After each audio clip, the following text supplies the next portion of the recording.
Peggy 18.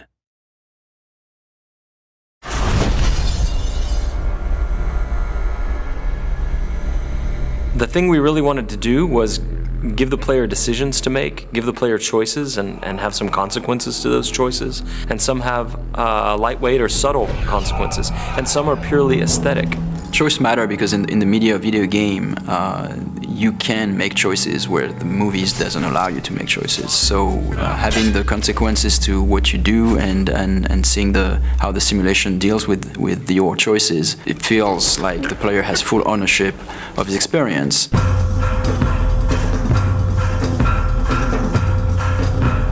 My goal is that everything that the player wants to do, he should be able to do it.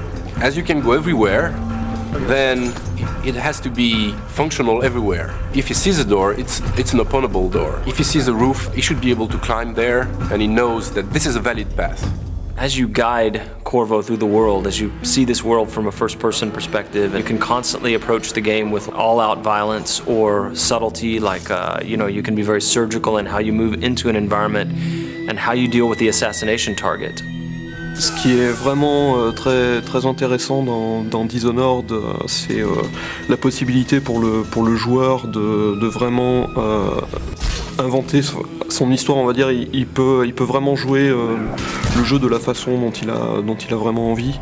Il peut très bien jouer au jeu sans jamais tuer personne, ou alors être une bête sauvage et attaquer tout le monde, mais ça aura des conséquences dans le jeu. I feel like we might have made the first assassination game where you don't actually have to kill anybody. Donc l'IA dans Dishonored est assez particulière dans le sens où il faut qu'elle réagisse vraiment à tout ce que le joueur est capable de faire, que ce soit de par ses pouvoirs ou que ce soit que le joueur peut être assez furtif par rapport aux IA. Dans Dishonored, le joueur a la possibilité donc de jouer de différentes façons, et s'il choisit la façon vraiment furtive, essayer de... There's really no reason for you to listen to me. If you ever need steady work, you come see me. Il peut écouter ce que l'IA va dire. Il peut écouter les conversations, il peut obtenir il peut avoir quelques indices en fait sur ce qui se passe, sur comment arriver à résoudre sa mission. Oui, donc le joueur va pouvoir utiliser des combinaisons de pouvoirs assez variées.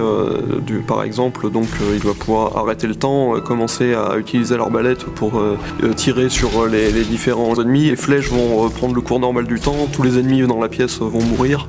Il peut utiliser ça de façon... il peut utiliser des combinaisons complètement incroyables, et je pense que on va être assez étonné de ce que les joueurs vont être capables de faire. So when people play Dishonored, and once in a while they figure out something that just feels utterly creative to them and that they wouldn't have expected to be able to do in the game, that is a magic moment for us. That's what we live for. I watched a guy the other day do something I'd never seen in Dishonored before. He was running away after killing off a couple of high-profile assassination targets, 2 members of parliament, and he was up high on a balcony.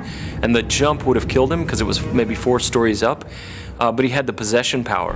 And in our game, when you possess somebody, it's not like you leave your body behind and possess them with your mind. It's a corporeal thing, so you move physically into them, and then you pilot them around.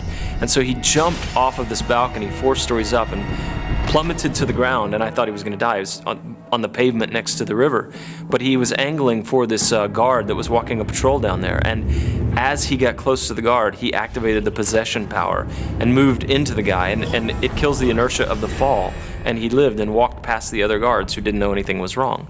And that is a moment you can't have in another game.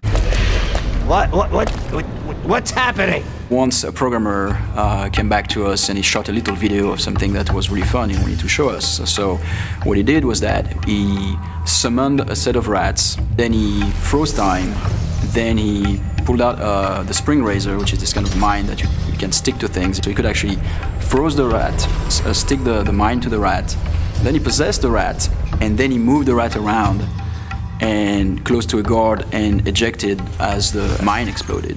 I think what is special to Dishonored is that the moment-to-moment emotion is great. In a shooter, for example, you know that shooting at a guy will kill you, and you have to take cover and progress, and well. But in Dishonored, you can combine things in a way that even the result can be unpredictable. For us, the thing that is a thrill is whenever we are surprised by the game. We see that for the first time, like a character responding to something, all those powers will chain together, and still the simulation works. For us, it's really mind-blowing. What I like to do when I'm playing games, to share experiences. Every player experience would be pretty different. I would love the player to feel that.